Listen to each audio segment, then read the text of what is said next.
తమిళనాడులో పుట్టియా,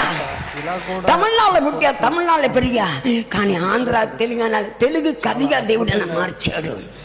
ఆ కవితల్లో కొన్ని చెప్పి అప్పుడు వాక్యంకి వెళ్తాం. దేవునికి స్తోత్రం. హలో, నా పాపములు నేను మోయలేనంత బరువు, నా పాపములు నేను మోయలేనంత బరువు. అయితే యేసే నా పాపను తొలగించే గురువు, యేసయ్య ప్రేమ కొలతకందని చెరువు, యేసయ్య వాక్యములే నాకు ఎరువు, యేసు ఉండగా ఇక నాకు లేదు కరువు. దేవునికి స్తోత్రాలు. హల్లెలూయా. హలో, సాతాను కార్యములన్నీ నలుపు, వాని నీలోంచి బయటికి దులుపు, యేసే పరిశుద్ధతలు తెలుపు, నీ దృష్టి యేసుతట్టు మలుపు, ఇక నీ జీవితమే గెలుపు. స్తోత్రం. హల్లెలూయా. హలో, మానవుడు చూస్తాడు అవుట్ సైడ్, దేవుడు చూస్తాడు ఇన్ సైడ్. మనకు బాగుండాలి బోత్ సైడ్స్, నువ్వు ఉండాలి వన్ సైడ్.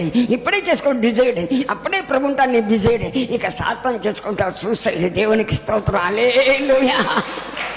విశ్వాసం అందరూ కూడి దేవుని స్తుతించి పాడి, ఆత్మలు కలగాలి వేడి, మేలైన పదములే వాడి, అపవాదమి చెయ్యాలి ఏకంగా దాడి, వాడు కింద పడతాడు మాడి, మనం చక్కగా మోయగలము యేసయ్య కాడి. స్తోత్రం. హల్లెలూయా. హలో బ్రదరు, హలో, సాతానుకి కేడి, నీ చేత తాపిస్తాడు బీడి, నీకు చూపిస్తాడు పాపపు సీడి, నీ మీద మోపుతాడు పాపపు కాడి, నీ మీద చేస్తాడు దాడి, నీ చేతులకి బేడి, నీ నరకానికి తీసుకుంటాడు రూడి, అక్కడ ఉండింది భయంకరమైన వేడి, అందరినీ విలవల మాడి, ఇంకంతే చెప్పిన సాడి, వినోడు నీ పర్లకు డాడీ.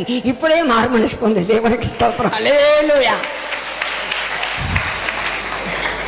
చూసారా, సినిమాలు కథలు రాస్తామని ఇల్లు విడిచి పారిపోయినా, అడుగుతున్నా 7 సార్లు జైలుపన నా యేసయ్య పట్టుకొని నా జీవితం ఇలా మార్చాడు. నా ఏజ్ ఎంత అనుకున్నారు? నా ఏజ్ 70. దేవునికి స్తోత్రం. నాతో మీరు ఊరుకటం కూడా కష్టం, నా అలా మెలుకుంట కష్టం, కొండ ఎక్కటం కష్టం. దేవుడు అంత శక్తి నాకు ఇచ్చాడు. దానికి కారణం అందరూ చెప్పండి, మోకరించే మోకాలకి దేవుడు అన్యాయం చేయడు. పక్క వాళ్ళతో చెప్పండి, హలో, నీకు గుడ్ న్యూస్ చెప్పనా?